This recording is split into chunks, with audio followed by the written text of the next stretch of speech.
नमस्कार दर्शक बंधु जय जगन्नाथ। नवेम्बर मास 2025 मसीह तुला राशि भाग्यफल किपर आसतु जाना। ये मसरे आपणकर राशि अधिपति 2 तारिख ठारू आपणक राशि चलन करेंगे। मालव्य नामक राजयोग शुक्र आपणक राशि प्रदान करेंगे, जहाँफल शुक्र ए मसरे आपणक जीवन में अनेक उन्नति प्रगति कराइबे।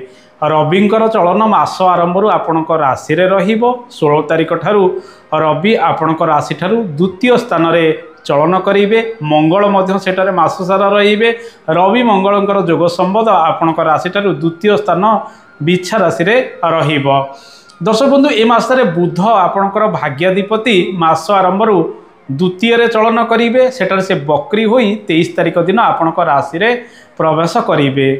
दर्शक बंधु ए मासरे बृहस्पति चलन आपणक राशि ठारू 10म स्थान रहिबो। बृहस्पति सेठारे बकरी होई चलन करेंगे।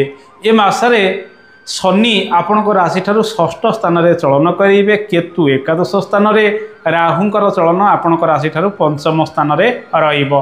आसंतु जानिबा ए मासरे स्वास्थ्यर स्थिति किपरि रहिबो। आपणक राशि रविंकर चलन रहुतिबारु मुंड जनित पीड़ा बेले बेले रहिबो। शरीर बेले बेले ए सब कारण को नहीं असुस्थ रही पारे। पंचम राहु रहुतिबारु मसलायुक्त खाद्य ठारू दूरे रुहतु। नियमित व्यवधान रे खाद्य ग्रहण करंतु, नचेत पेटरे विभिन्न छोट मोट समस्या राहु बढ़ाई पारे। अन्यथा अन्य रोग उपरे धीरे धीरे नियंत्रण आसीबो। रवि मंगलंकर जोग आपणकर बाणी स्थान रे रहुतिबारु आपण काहाकु ए मासरे कटु भाषा मध्य प्रयोग करि पारंती। कथावार्ता रे नियंत्रण रखिबा आवश्यक। ए मासरे संतान सुख मिशामिशी आपणकु मिलिबो। मां का स्वास्थ्य रे उन्नति आसीबार संभावना रही। पिता स्वास्थ्य में धीरे धीरे अनेक उन्नति आसी पारे। नूतन गर्भ धारण करने समय मिशामिशी रहिबो। दर्शक बंधु ए मासरे आपणकर क्यारियर किपर रहिबो, आपणकर व्यवसाय वाणिज्यर स्थिति किपर रहिबो, आर्थिक क्षेत्र किपर रहिबो, आसंतु से विषय आमे आलोचना करिबा। ए मासरे कर्म क्षेत्र में अनेक परिवर्तन आसीबो। बृहस्पति बकरी होई आपणकर 10म स्थान में चलन करुथिबारु पुरातन कर्म गुड़िक आगक बढ़िबार जोग रही। जो कार्यगुड़िक असंपूर्ण रही पूर्वर से सब कार्यगुड़िक संपूर्ण करने आपण ए मासरे बहुत आगबर हेबे। कौन सी ग्रह जितेबाला बकरी हुए सी आपन को बहुत परिश्रम कराई थाए। तेणु कार्य क्षेत्र में चापग्रस्त हेबे। विभिन्न कार्य करी समय गुड़िक से अधिक अतिबाहित करि पारंती। दर्शक बंधु यह समय सरकारी क्षेत्र में मिशामिशी सुजोग मिलिबो। सरकारी कर्म जहाँ सबू रही पूर्वर से सब कार्यगुड़िक धीरे धीरे आप संपादित करेंगे। शनि शुभरे रोचते आपणक राशि ठारू 6ठ स्थान में शत्रु माने पराजित हेबे। केस बास जदि लगी रही से विजय होबार संभावना शनि बढ़ाइबे। बेसरकारी क्षेत्र में शनि आपन को अनेक सुजोग देवे, जेहेतु बुध आपणकर बाणी स्थान में रहिबो एवं आपणक राशि रे 23 तारिख ठारू बुधंकर चलन रहिबो। जो मानकर इंटरव्यू इत्यादि रही से माने ए मासरे भल प्रदर्शन करि पारंती, किंतु हठात भावी चिंती प्रत्येक कथा कहिबा आवश्यक। विचलित होई कौनसी कथा इंटरव्यू रे कहतु नाही। शुक्रंकर चलन 2 तारिख ठारू आपणक राशि रे रहुतिबारु कौनसी शुभ संवाद आपन पाई पारंती। आपन भोगविलासी हेबे। जिनपत्र किणाकिणी करिवार सुजोग मध्य पाइबे।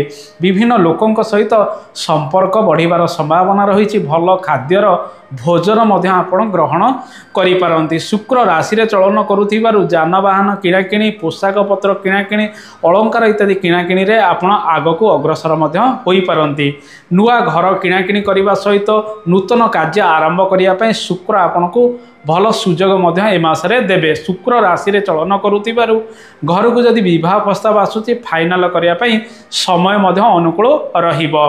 दर्शक बंधु रविंकर चलन आपणक राशि एवं आपणकर धन स्थान में रहिबो। रवि आपणक राशि पई आय भावर ग्रह अटंती। तेणु ए मासरे भल रोजगार आपण करिवे, किंतु धन भाव में 23 तारिख पर्यंत व्ययाधिपति बुधंकर स्थिति रहुतिबारु घरोई खर्च गुड़िक अधिक लगी रहिबो। मासर प्रथम अर्धरे धनाधिपति मंगल आपणकर धन स्थान में मास सारा चलन करेंगे। तेणु ए मासरे खर्च को नियंत्रण करी आग को बढ़िबा आवश्यक।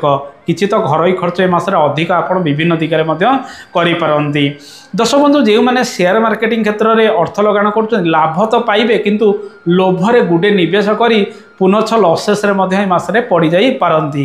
व्यवसाय वाणिज्य क्षेत्र में कारोबार वृद्धि होवार संभावना रही। नुआ व्यवसाय वाणिज्य आपण आरंभ करेंगे। पार्टनर सहित धीरे धीरे संपर्क बढ़िले आपण ग्राहक मान सहित भल कथबार्ता हूँ। क्या सर्ट टेम्पर हो कौन कथबार्ता ए मासरे करंतु नाही। ए मासरे ऋण जदि नहीं परिशोध करने चेष्टा करूँ जेहेतु रोजगार स्थिति भल रहिबो।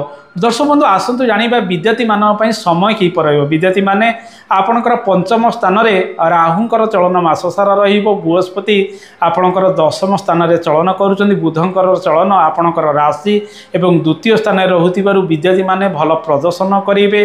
बेले बेले भोग विलास जोगु से माने सोशल मीडिया रे अधिक एक्टिव रहिबे जहा फल रे पाठ पढ़ारे टिका अवहेला प्रदर्शन करि पारंती। किंतु कलात्मक विद्या कलात्मक शिक्षा क्रिएटिविटी नॉलेज से मानक पाखरे अधिक रहिबार संभावना रही। जो मानकर परीक्षा इत्यादि रही लेखालेखी को अधिक गुरुत्व ए मासरे दियंतु।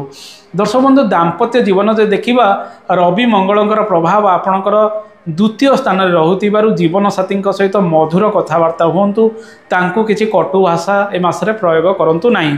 शुक्र आपणकर राशि रे चलन करिवे। 2 तारिख ठारू दाम्पत्य जीवन में धीरे धीरे सुख बढ़ाइबे। जो सब समस्या गुड़िक जीवन साथी सहित पूर्व लगी रही ताहा मध्य ए मासरे सॉर्ट आउट धीरे धीरे हब। दर्शक बंधु जदि आपणकर जन्म जातक मंगल दोष रही जेहेतु मंगलकर प्रभाव आपणकर वाणी स्थान में रोचे आपन टिके अधिक खराब परिस्थिति रे गति करि पारंती। तेणु भल बुझामणा रखी आग को बढ़िबा आवश्यक। आसंतु जानिबा ए मासरे लव लाइफ रो स्थिति किपर रहिबो। शुक्र राशि रे चलन करुथिबारु भोगविलासी आपण हेबे। निजर मन कथा काहाको कहिया पई मध्य चेष्टा करिवे एवं प्रेमिक प्रेमिका मानक पई समय मध्य अनुकूल रहिबो। पारिवारिक जीवन रे कृषि क्षेत्र ठारू आरंभ करी जानवाहन किणाकिणी घरर विभिन्न कार्य गुड़िक महिला माने ए मासरे अधिक संपादित मध्य करि पारंती। पुरुष माने विभिन्न क्षेत्र रे आपण को सहयोग करिवे। भाईंकर सहयोग कौनसी महिला व्यक्तिंकर सहयोग मध्य आपणक लाइफ रे ए मासरे अधिक रही पारे। दर्शक बंधु ए मासरे परिवार पई आपण विभिन्न जगह को मध्य गस्त करि पारंती। निजर कर्म क्षेत्र में परिवर्तन करिया पई अधिक सुजोग रहिबो एवं चापग्रस्त रहुतिबारु बेले बेले बुला चला करी आपणकर मन को मध्य आपण रिलैक्स समय समय करि पारंती। जे माने विदेश गस्त करिया पई चाहुचंती ए मासरे विशेष करी 23 तारिख परठारु मास शेष पर्यंत शुभ फल आपण को विभिन्न दिगरे मिलबा को जाउची। आसंतु जानिबा तुला राशि रो व्यक्ति माने केउ केउ प्रतिकार करिवे। जेहेतु राशि रे रविंकर चलन रहुची प्रत्येक दिन सूर्य नमस्कार करंतु सूर्य पूजा करंतु अशुभत्व दूरीकरण हब। आदित्य हृदय स्वतम पाठ करंतु प्रत्येक दिन घरे सुंदराकांड पाठ करंतु। पादरे अलता प्रत्येक मंगलवार दिन लगांतु। बुला कुकुर को मिठा रुटी प्रत्येक मंगलवार दिन खाइबा को दियंतु। शुभ फल गुड़िक वृद्धि पाइब। केशर किंवा हलदीर तिलक प्रत्येक दिन मथारे लगांतु स्नान परे। ये तो थिला तुला राशि भाग्यफल। आशा करे कार्यक्रमटी आपको भल लगी। कार्यक्रम संपर्क में मतामत देवे। आज तो समय हो जाए। आज एतिकी। नमस्कार। जय जगन्नाथ। धन्यवाद।